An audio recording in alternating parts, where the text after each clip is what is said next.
BDR সদস্যদের নাকে গরম পানি এবং উল্টো করে ঝুলিয়ে ইলেকট্রিক শক দেওয়ার লোমহর্ষক নির্যাতন করা হয়েছে। সেই সঙ্গে কালো আইনের মধ্য দিয়ে শাস্তি দেওয়ার অভিযোগ তুলেছেন কারামুক্ত সাবেক সৈনিকরা। বিডিআর সদস্যরা বিদ্রোহী নয়, শেখ হাসিনার ষড়যন্ত্রের শিকার বলছেন তারা। রিপোর্ট করছেন ফরুক বাবু। চাল ডাল কর্মসূচিকে কেন্দ্র করে 2009 সালের ফেব্রুয়ারি পিলখানায় বিডিআর সদর দপ্তরে নারকীয় হত্যাকাণ্ডের শিকার হন 57 সেনা কর্মকর্তা।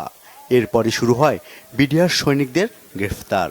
বদলে দেওয়া হয় সীমান্ত রক্ষায় দীর্ঘদিন কাজ করা বাহিনী বাংলাদেশ রাইফেলস বা বিডিআরের নাম। সেসব ঘটনার বর্ণনা তুলে ধরতে জাতীয় প্রেস ক্লাবে সংবাদ সম্মেলনের আয়োজন করে কারা নির্যাতিত বিডিআর সদস্য ও তাদের সন্তানরা। সাবেক সৈনিকদের অভিযোগ, মানবাধিকার লঙ্ঘন করে তাদের ওপর চালানো হয় নির্যাতন। জানান, মিথ্যা সাক্ষ্য দেওয়ার জন্য নির্যাতন চালিয়ে কারাগারে হত্যা করা হয় 47 জনকে।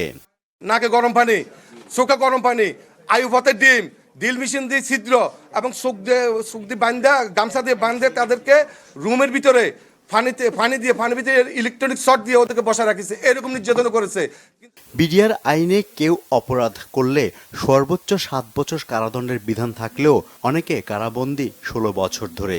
তাদের দ্রুত জামিনের ব্যবস্থা করার দাবি জানান পরিবারের সদস্যরা। বিডিআর এর আইন থাকা অবস্থাতে সিভিলিয়ান কোনো মামলা হয় না একটা সৈনিকের বিরুদ্ধে।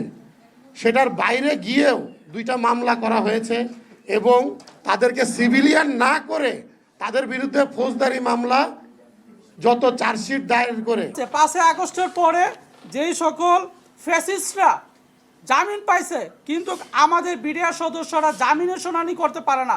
এই বাধাটা কোথায়? কেন আমাদের বিচারক অসুস্থ হয়ে যান? এই বিষয়গুলো আমাদেরকে পরিষ্কার করা উচিত। পিলখানা হত্যা মামলার পুনঃতদন্ত ও বিডিআর নাম ফিরিয়ে আনার দাবি জানানো হয় সংবাদ সম্মেলনে।